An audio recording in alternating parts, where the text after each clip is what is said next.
আমরা তো সবাই চাই যে আল্লাহর কোরআন আল্লাহর জমিনে প্রতিষ্ঠা লাভ করুক, চাই কি না? তাহলে সবার আগে নিজের মধ্যে কোরআন কায়েম করতে হবে।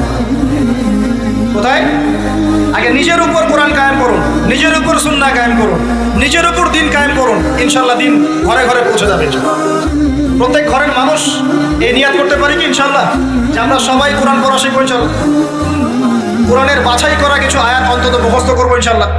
পুরা কোরআন তোমাদেরকে মুখস্থ করতে বলছি না, হয়তো অনেকে পারবে না, যারা পেরেছে তারা সৌভাগ্যবান আলহামদুলিল্লাহ। কমপক্ষে সূরা বাকারা শেষের 3টা আয়াত পারবো না ভাই? আয়াতুল কুরসি পারবো না? সূরা ফালাক, সূরা নাস, সূরা ইখলাস, সূরা কাফিরুন, সূরা হাশরের শেষের 3টা আয়াত, সূরা কাহাফ এর প্রথম 10 শেষ 10 আয়াত, সূরা কাহাফ প্রথম 10 শেষ 10 আয়াত, সূরা সাফফাত এর প্রথম 10 আয়াত, সূরা আর রহমান, সূরা ইয়াসিন, সূরা মুলক। এই যে কমন জিনিসগুলো, এগুলো মুখস্থ করতে পারবো না ভাই ইনশাআল্লাহ?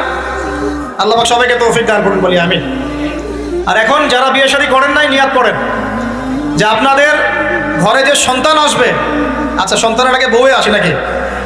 আচ্ছা, যারা বিয়ে শাদী করেন নাই নিয়াত করেন দিনদার, মুত্তাকি, পরহেজগার, কোরআনওয়ালা মেয়ে ছাড়া বিয়ে করার দরকার নেই।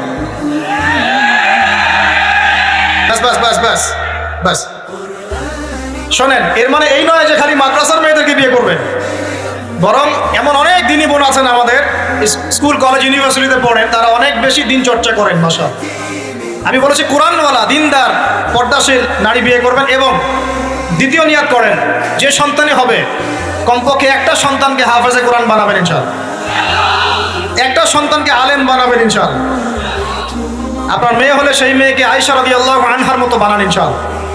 আপনার ছেলে হলে আপনার ছেলেকে আবু বকর, ওমর, ওসমান, আলী রাদিয়াল্লাহু আনহুম আজমাইন তাদের আদর্শে করে তোলেন ইনশাআল্লাহ। পারা যাবে না ভাই?